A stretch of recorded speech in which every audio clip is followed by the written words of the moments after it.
Le vrai amour tient compte et valorise d'abord l'intérêt. Beaucoup de gens pensent toujours à tort que l'amour et la recherche de l'intérêt ne sont pas compatibles. Ils pensent qu'un amour sincère et pur doit savoir fermer les yeux sur l'intérêt.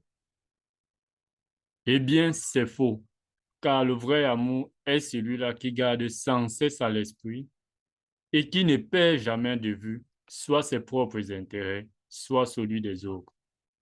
Ce qui se passe, c'est que les buts et les objectifs que nous poursuivons et que nous atteignons dans nos projets ou actions ne sont rien d'autre que des intérêts.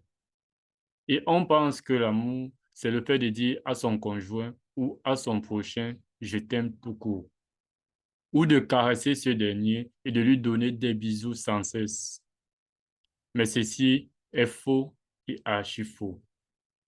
En fait, cette forme de manifestation de l'amour est tout simplement incomplète et à la longue fragile, sans base solide, car le vrai amour, l'amour pur, se témoigne et se manifeste par des actions concrètes. Le vrai amour se confirme et se consolide par des offrandes, des dons, des aides, des apports ou soutiens matériels et financiers, des cadeaux. Bref, le vrai amour est encore plus captivant à l'esprit par des concrétisations qui vont au-delà des souhaits, des vœux, des mots, des désirs, des sentiments et des échanges de caresses. Si on ne comprend pas que l'amour, c'est d'abord la recherche et l'apport de l'intérêt à son prochain, il sera impossible de vraiment aimer dans le vrai sens du terme. Imaginons, lorsqu'on fait la rencontre d'une belle femme qu'on souhaite épouser, au début de la relation, on la couvre de baisers, de caresses, de mots doux. Mais en réalité, est-ce que cet amour pourra durer dans cette lancée idyllique si l'un des conjoints est incapable de remplir les intérêts de l'autre? Imaginez que de son côté, l'homme soit incapable de payer les factures de la maison, de rationner, d'assurer une couverture sanitaire à sa famille ou à sa femme lorsque celle-ci tombe malade.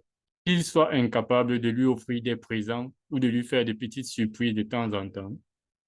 Et imaginez aussi que la femme, elle, de son côté, soit incapable de faire la bonne cuisine, le ménage, la lessive, et qu'elle soit irrespectueuse envers son mari, ou qu'elle ne manifeste pas cette douceur ou cette tendresse dont l'homme a besoin après une dure journée chargée de rudes épreuves et de tensions.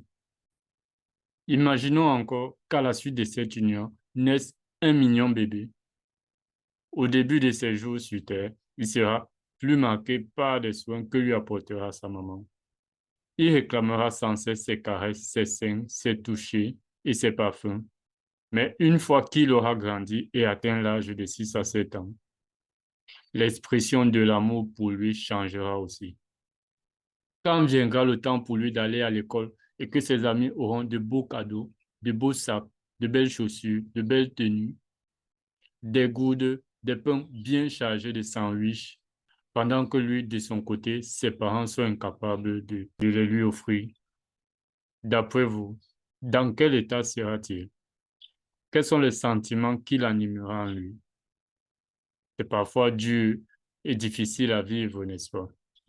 C'est pourquoi je dis ceci. Toute personne qui aspire à fonder une famille dans les jours à venir doit déjà commencer à aimer cette famille maintenant en pensée. Il doit commencer à visualiser le bonheur, la sécurité et la santé de celle-ci avant même de faire la rencontre de sa future épouse, celle avec qui il fondera sa famille. Car seule la visualisation de sa future famille dans la richesse et la sécurité qui va avec sera pour lui un moteur infaillible de motivation et de persévérance dans la poursuite et l'acquisition de richesses, tant bien matérielles, financières et morales, qui sont tous, sans exception, des intérêts nécessaires à l'épanouissement de l'homme avec grand H. Alors, mes chers frères, combler les intérêts de son conjoint ou de son prochain est le plus grand moyen, la plus grande preuve d'amour que l'on puisse faire. Merci. Sur cette vidéo, c'était Final Cool.